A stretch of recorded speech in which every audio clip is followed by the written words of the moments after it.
ব্যবসায়ীরা যারা টাকা পাচার করার অভিযোগ আছে তারা কেন দেশের শত্রু জানেন? কেন আমরা বলি?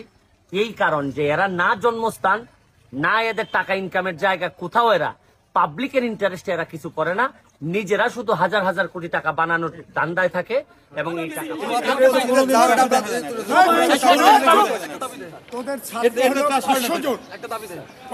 এখানে সব মানে অনিয়মিত যারা আসছে যারা আসেন তারা অবশ্যই বাসায় রয়েছে, সবাই এখানে আমাদের সাথে দেখা করতে পারে। একাত্মতা প্রকাশ করছে আর আমার সাথে একাত্মতা প্রকাশ করছে সরকার।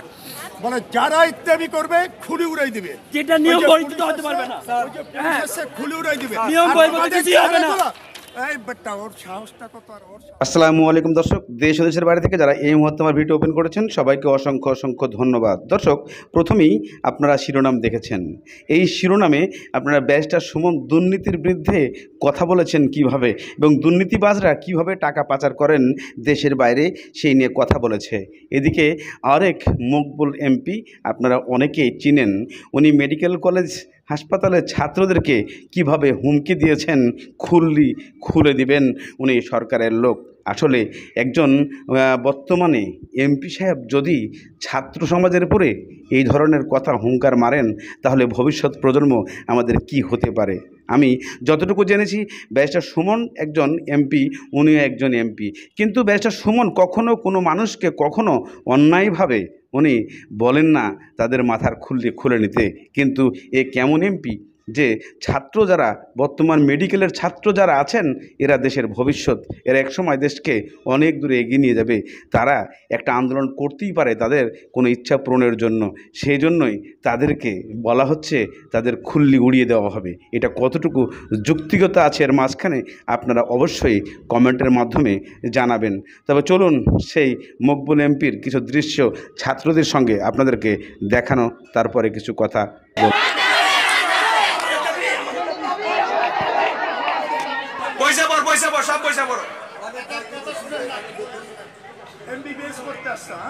পাবনা জানো না বন্ধ করে দিছে, কি বাল হয়েছে authority principal. Pabna medical college বুঝছেন টোটালি বন্ধ করে দিচ্ছে, কুমিল্লা মেডিকেল কলেজ টোটালি বন্ধ করে দিচ্ছে। ওই প্রিন্সিপালের কি বাল হয়েছে, তোমার 1 বছর মিস হবে, তোমাকে এক্সপেল করা হবে। 5 বছর মিস হোক, আমি সহায়তা করবো এবং দাবি আদায় করে ছাড়বো ইনশাআল্লাহ।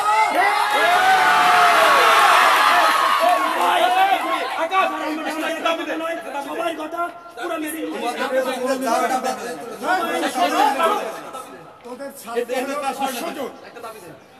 এখানে সব মানে অনিয়মিত যারা আসছে যারা আসেন তারা অবশ্যই বাসায় রয়েছে, সবাই এখানে আমাদের সাথে দেখা করতে পারে। একাত্মতা প্রকাশ করছে আর আমার সাথে একাত্মতা প্রকাশ করছে সরকার।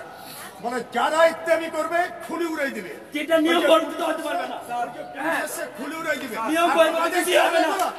এই বেটা ওর সাহসটা কত আর ওর সাহসটা এটা আমি চিন্তা করতে কত বড় বেয়াদব, চিন্তা করছে তো ওরা কি একটা এই জন্য প্রতিষ্ঠান চালায়, কত বড় বেয়াদব। না এটা তো কোনো ক্লাস করে দেবে। ঠিক আছে এগুলি পাবনি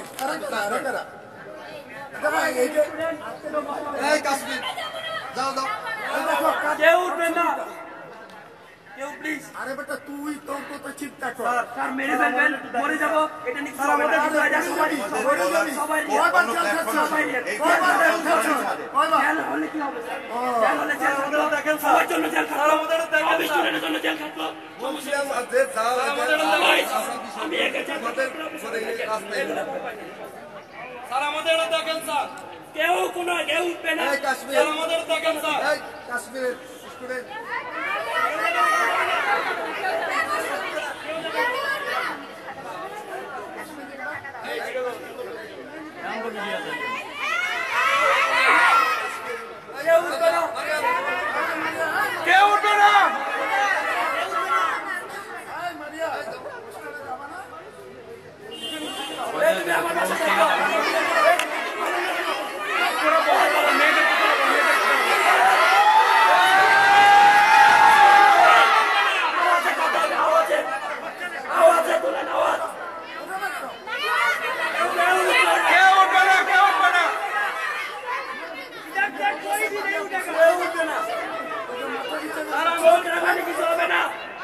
আমাদের পারি না, কেউ উঠবে না, কেউ উঠবে না, কেউ উঠবে না, কেউ উঠবে না, কেউ উঠবে না, কেউ উঠবে না,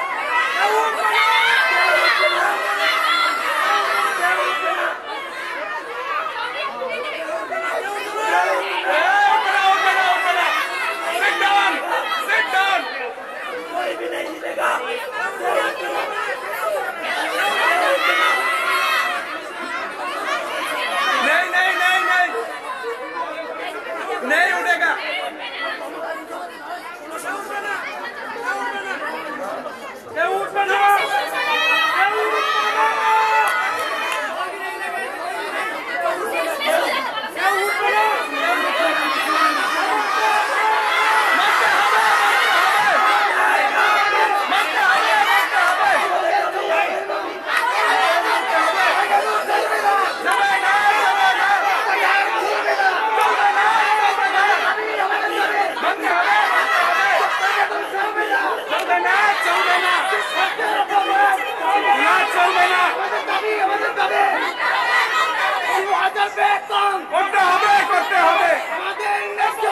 একজন উনি আমার অনেক সিনিয়র, আমার বাবারও বড়, উনি আমাকে কিভাবে স্টুডেন্ট হিসেবে আমাকে থ্রেট দিল, উনি কিভাবে জেল খাটের কথা বলেন, বকা দিল আমার জন্য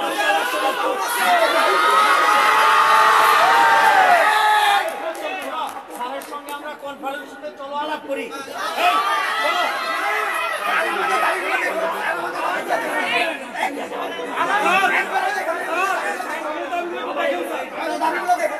একটু দেখেন স্যার, উনি দাবিগুলো দেখতে পারেন স্যার, একটু দেখেন স্যার, একটু দেখেন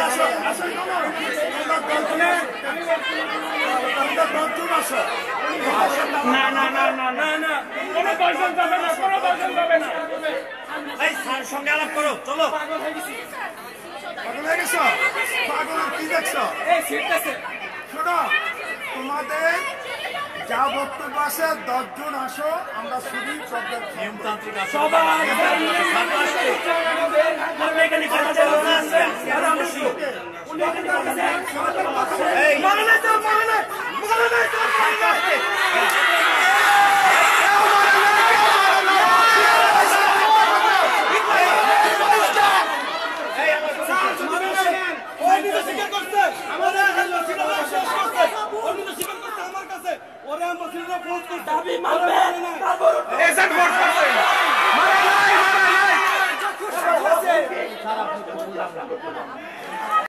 দর্শক, ইতিমধ্যে আপনারা সেই এমপি সাহেবের এবং ছাত্রদের আন্দোলনের ভিডিওটি ফুল দেখেছেন এবং এখানে বক্তব্য দেওয়া হয়েছে।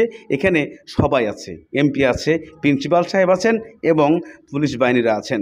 এখানে এমপি সাহেব ছাত্রদেরকে বুঝাতে না পেরে উনি যেভাবে হুঙ্কার দিয়েছেন, এটা কতটা যুক্তিকতা আছে এর মাঝখানে? এটা কি দুর্নীতির কোনো অংশ নাকি দুর্নীতির সরাসরি অংশ? এই প্রশ্নটা থেকেই যায়। তবে এই প্রশ্নের উত্তর খুঁজে বের করতে গেলে আমাদেরকে চলে যেতে হবে ব্যারিস্টার সুমন ভাইয়ের কাছে।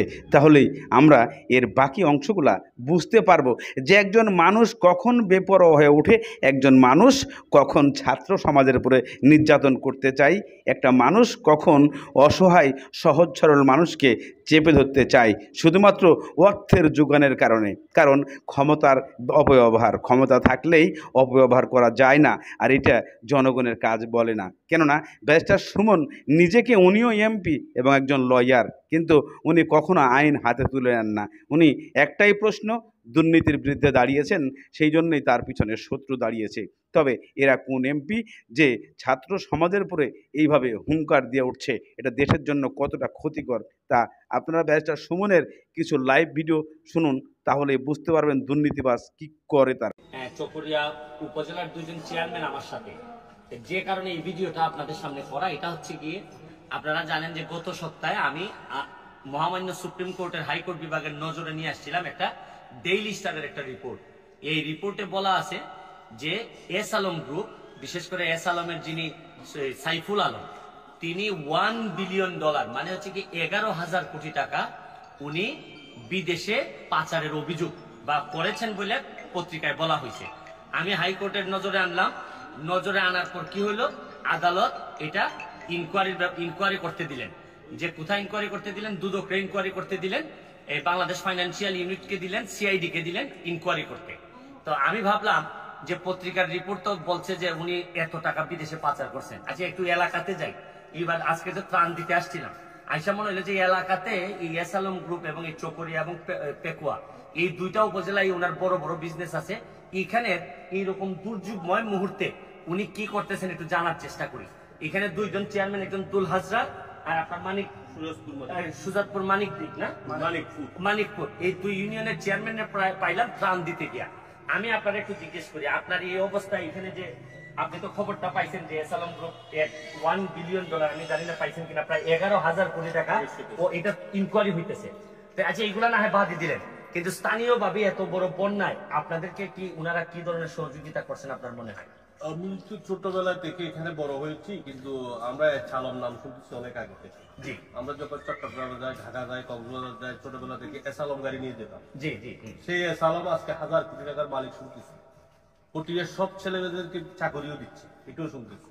কিন্তু আমাদের কক্সবাজারের চকরিয়াতে তাদের প্রচুর ব্যবসা রয়েছে, কিন্তু অদ্যবধি এত বড় বন্যায় আমি 2018 সালের বন্যার সময় আমি চেয়ারম্যান ছিলাম, 2012 সালের বন্যার সময় আমি চেয়ারম্যান ছিলাম, এখনো ধারাবাহিক আমার 20 বছর চেয়ারম্যানিটি এসালামের কোনো সাহায্য আমাদের এখানে গ্রামে এখন পর্যন্ত আপনারা পান নাই। অথচ আচ্ছা পেকুয়াতে তার কি কি বিজনেস আছে? ব্যক্তিগত হয়তো সে মনে করেন সরকারের কিভাবে নিচ্ছে এটা আমরা জানি না। জি। সে পেকুয়ার যে ব্যবসা, জমির ব্যবসাটা, জি। মানে মানুষকে যেভাবে জিম্মি করে হোক জমিগুলো আচ্ছা কিনে আমার কম মনে টাকা হয় দিয়ে উনি কিনে। মনে আচ্ছা একটা second, আমি আসতেছি, উনি মনে হয় ভালো জানেন, আপনি বলতেছেন হালকা হালকা করে, মানে কি পরিমাণ পেকুয়াতে কি ব্যবসা ওনার? আর পেকুয়াতে উনি আসলে একটা বিদ্যুৎ কেন্দ্র করতে চাইছে। ওখানে প্রায় অনেক, যেহেতু যায় অনেক সরকারি জমি বেসরকারি জমি যে সিন্ডিকেট ছিল যেগুলো, জি, হ্যাঁ। সব জমি সে কিনে নিয়েছে নামে বা টাকা দিয়ে ওখানে প্রভাবশালী লোকজনকে। এখানে প্রায় 2000 একরের উপরে জায়গা কিনেন আচ্ছা যাই, উনি ব্যবসা করছে যেভাবে ইচ্ছা উনি করুক, আমরা আপাতত যেটা নিয়ে কনসার্ন, আপনার এই দুলহাজরাতে কি কোনো ধরনের সহযোগিতা এসালাম থেকে চেয়ারম্যান হিসেবে আপনি পাইছেন? পুরা চকরিয়া পেকুয়াতে কোনো পর্যন্ত শুনি নাই যে এসালাম গ্রুপ কোন গ্রুপ চট্টগ্রামের যে চকরিয়া পেকুয়া। আচ্ছা আমি আরেকটা জিনিস আপনাকে জিজ্ঞেস করতে চাই, আপনাদের এলাকায় তো এসালাম ছাড়াও আরো অনেক বড় বড় ব্যবসায়ী আছে, যদি আমি এসালাম নিয়ে কনসার্ন, কারণ আমি নিজে এটা যেহেতু হাইকোর্টে নিয়ে আসছিলাম, অন্য কোনো ব্যবসায়ীরা বা টোবাকো যারা এখানে আপনি বললেন যে আছে, আমি আপনাকে বলি আমার ইউনিয়নে যারা বিত্তশালী আছে অনেক লোকে 500 পরিবার 200 পরিবার চাউল দিচ্ছে, 10 কেজি 500 দিবে। আমরা মনে করি চট্টগ্রামের মানুষ, আপনি সিলেটের মানুষ, চট্টগ্রামের টাকাওয়ালারা গিয়ে সিলেটে অনেক বন্যায় কবলিতদেরকে ত্রাণ দিয়ে নজরে নিচ্ছেন, কিন্তু আমাদের কক্সবাজারে এত বড় বন্যা হওয়ার পরেও এই যে হাতুনগঞ্জ সারা বাংলাদেশ কন্ট্রোল করে, যে চাউল সারা বাংলাদেশে থাকে, কিন্তু আমার ইউনিয়নের লোকগুলো যখন বসে থাকে চাউল পায় না, তখন হাতুনগঞ্জের এই যে বড় বড় টাকাওয়ালারা সিলেট যায় যারা ত্রাণ দিছে এরা তারা এখানে- কোথায় এখানে আসে? এখানে- এবং বিশেষ করে এখানে আমার ইউনিয়ন থেকে বছরে মিনিমাম 50 কোটি টাকার ব্যবসা করে তামাক কোম্পানি, যেমন ব্রিটিশ আমেরিকান টোবাকো, হ্যাঁ, হ্যাঁ। ঢাকা টোবাকো, তারপর আছে আপনার আবুল টোবাকো, বিভিন্ন কোম্পানিরা এরা এখান থেকে কোটি কোটি টাকা উৎপাদন করছে। আমি ভিডিওটা নিচ্ছে, কিন্তু আজকে পর্যন্ত তারা 1 কেজি চাউল এখানে দেয় না। আমি আপনাদেরকে একটা কথা বলতে চাই, শুনেন, ব্যবসায়ীরা যারা টাকা পাচার করার অভিযোগ আছে তারা কেন দেশের শত্রু জানেন? কেন আমরা বলি? এই কারণ যে এরা না জন্মস্থান, না এদের টাকা ইনকামের জায়গা, কোথাও এরা পাবলিকের ইন্টারেস্টে এরা কিছু করে না, নিজেরা শুধু হাজার হাজার কোটি টাকা বানানোর ধান্দায় থাকে এবং এই টাকা পাচারের ধান্দায় থাকে। আমি আপনাদেরকে একটা সরজমিন তদন্তে 2 জন চেয়ারম্যান আপনাদেরকে সামনে নিয়ে আসলাম, এই বক্তব্যটা সামনে দিলাম যে যারা ঢাকাতে সুপ্রিম কোর্টের নজরেও যারা তদন্তাধীন, আমি মনে করি এইখানের মামলায় তো তদন্তাধীন, তদন্ত হয়ে আসবে, এখানে মানুষ রিপোর্ট দিয়ে দিছে স্থানীয় লেভেলে যে এরা কি ধরনের মানুষ এবং কি পরিমাণ এরা বাংলাদেশ বা নিজের জন্মস্থানকে এরা ধারণ করে, এটা আপনার সামনে তুলে ধরলাম। তারপরে আমার একটা দাবি রইল, যারা ব্যবসায়ীরা আছেন, সব ব্যবসায়ী খারাপ না, অনেক ব্যবসায়ী আছেন, আপনারা এখনো পুনর্বাসনে, আপনারা যদি চকরিয়া এবং এইসব জায়গায় যদি একটু পুনর্বাসনে কাজ করেন, তাহলে এই এলাকার মানুষের কিছু হইলেও কষ্ট কম হবে, আমাদের আর সিলেট থেকে কষ্ট করে আসা লাগবে না। আজকের মতো বিদায় নিচ্ছি, ভালো থাকবেন, সুস্থ থাকবেন। দর্শক, ইতিমধ্যে আপনারা সমস্ত ভিডিওর অংশগুলো দেখে ফেলেছেন এবং ভিডিওর এই অংশগুলো দেখার ফলে আপনারা ব্যারিস্টার সুমনের কথাও শুনেছেন এবং এমপি মকবুল সাহেবের কথাগুলোও শুনেছেন। তাদের দুজনের মধ্যে কতটা পার্থক্য। উনিও এমপি, তবে উনি হচ্ছে সাধারণ জনগণের মানুষের ভোটের এমপি, আর উনি হচ্ছে এমপি ভোট ছাড়াই হয়তো হয়েছেন। না হলে এ ধরনের আচরণ জনগণের সাথে এবং এই ধরনের আচরণ বাচ্চা শিশু এদের সাথে করা এবং যারা বর্তমানে বাংলাদেশের ভবিষ্যতের অনেক কিছু সৃষ্টি করবে, যে মেডিকেল কলেজের ছাত্ররা যারা এই দেশের অহংকার, তাদেরকে এইভাবে হুমকি দেওয়া একজন এমপি, এটা কতটুকু যুক্তিগত আছে তা আপনারা অবশ্যই ভিডিওটা কমেন্টের মাধ্যমে জানাবেন যে একজন এমপির কাজ কি হুমকি দেওয়া, নাকি একজন এমপির কাজ এটাকে সমঝোতা এনে তাকে সমাধান করা, শিক্ষক এবং ছাত্রদের মাঝখানে একটা সম্পর্ক তৈরি করা, নাকি শিক্ষকের পাশ নিয়ে এবং প্রিন্সিপালের সম্পর্ক নিয়ে তাদের পাশে দাঁড়ানো, কোনটা? অবশ্যই কমেন্টের মাধ্যমে জানাবেন। দর্শক, আজকের মতো এখানেই শেষ করছি। ভালো থাকুন, সুস্থ থাকুন।